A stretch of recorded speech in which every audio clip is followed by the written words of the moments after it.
What's up, Tesla family? It's Ray J back with another video. And in this one, I want to break down something with Tesla SPY in the overall markets. I'm going to talk about some very important levels to watch for and big data that's coming out for the markets today. But just note that I'm not a financial planner, so take nothing I say as financial advice. And also, if you guys can, please check out the Moomoo link. If you deposit $100, you're guaranteed 5 free stocks. If you deposit $1,000, you're guaranteed 15 in total. Not to mention 8.1% APY on uninvested cash. Anyways, for Tesla, we're trying to base at this 208 support zone right over here so far. And the question is, will we get a bounce off this and then continue lower? Or will we try to rebound and do something very different?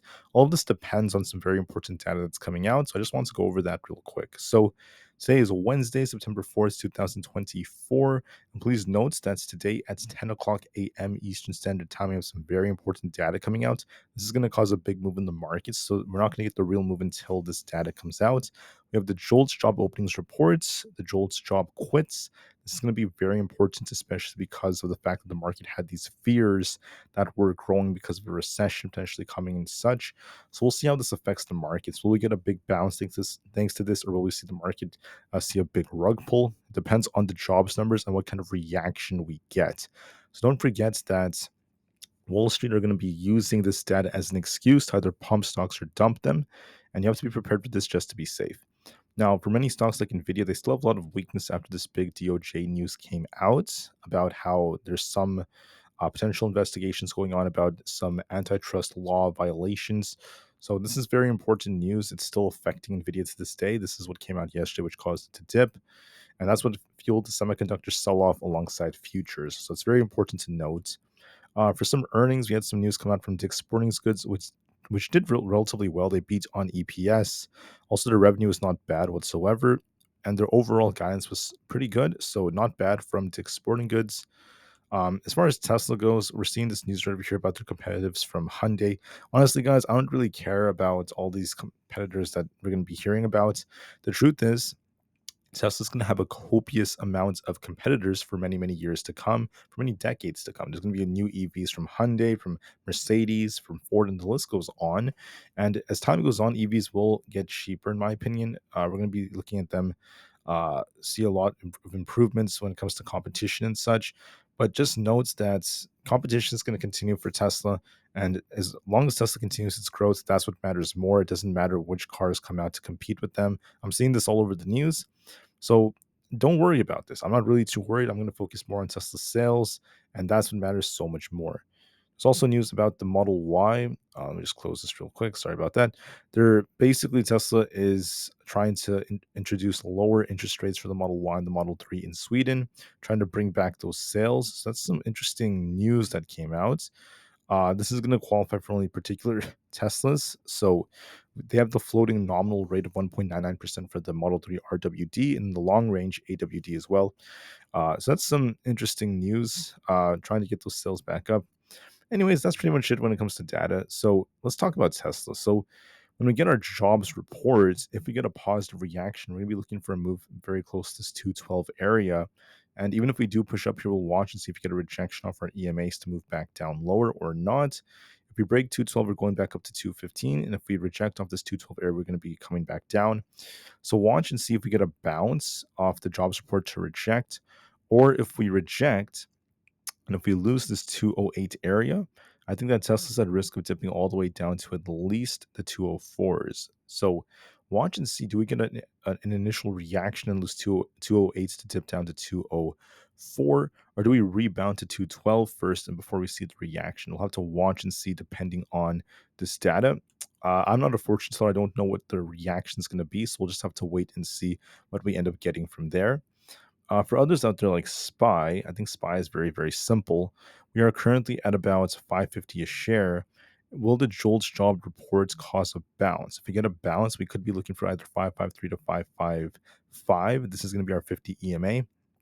We're going to bounce to 555 and then maybe get a rejection. If not, if we're bearish, if we fail at 548, I think that we're at risk of coming all the way down to about 543. So do we dump straight down to 543 or do we get a little rebound? It's about 555, and we'll see if we reject off that or not, but it's got to be one of those two. It depends on the data, so we'll have to wait and see. I can't make the call until we see it. As far as ES goes, will we see this rebound to about 550, 55.50, or will we end up getting a rejection back down? We could go either way.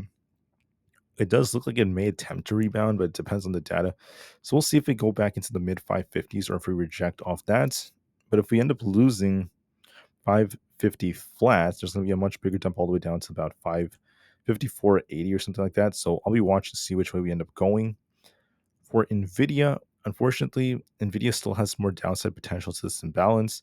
We're attempting to rebound here. We'll see if Nvidia could try to make its way back up above resistance at 110. If we do that, we could be getting closer to about 114.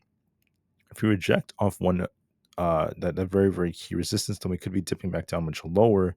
So I'll be watching to see if we remain bearish, we're looking for 100. If we rebound, look for 110 and see which way we reject or break.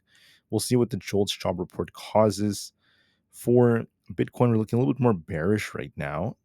We need to get back above 58,879. Otherwise, we're at risk of dipping all the way down towards 55,000 flat. For the QQQ, we're looking a little bit weaker.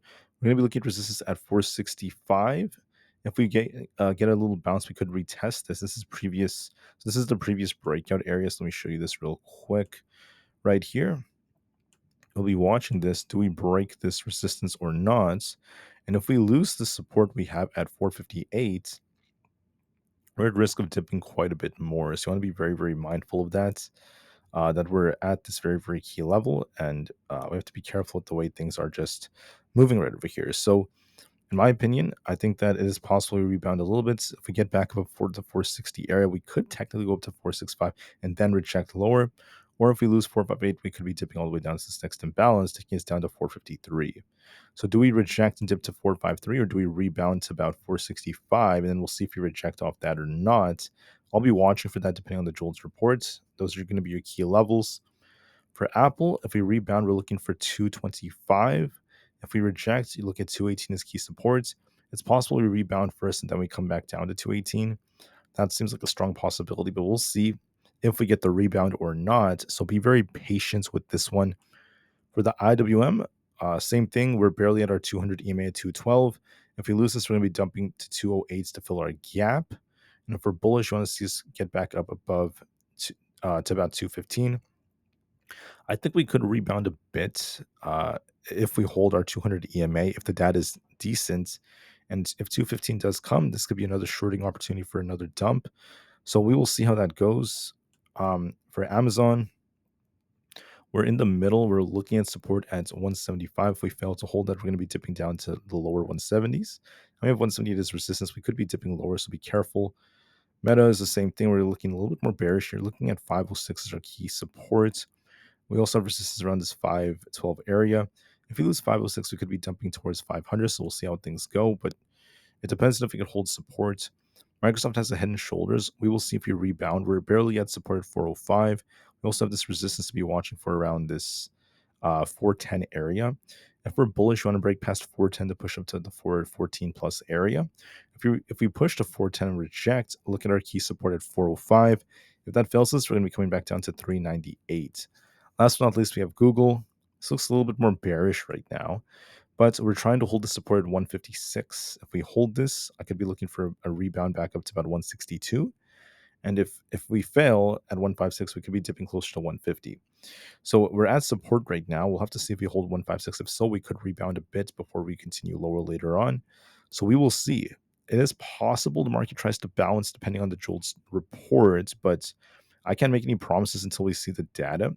So be prepared for some high volatility at 10 o'clock a.m. Eastern Standard Time once this report comes out, and we'll see if this causes the market to dump or pump. So get ready for volatility at 10 a.m. With that being said, I thank you all so much for listening. Have a great day. I'll see you guys very soon on the next one. I'll be back in another couple of hours to give you guys more updates, and peace out.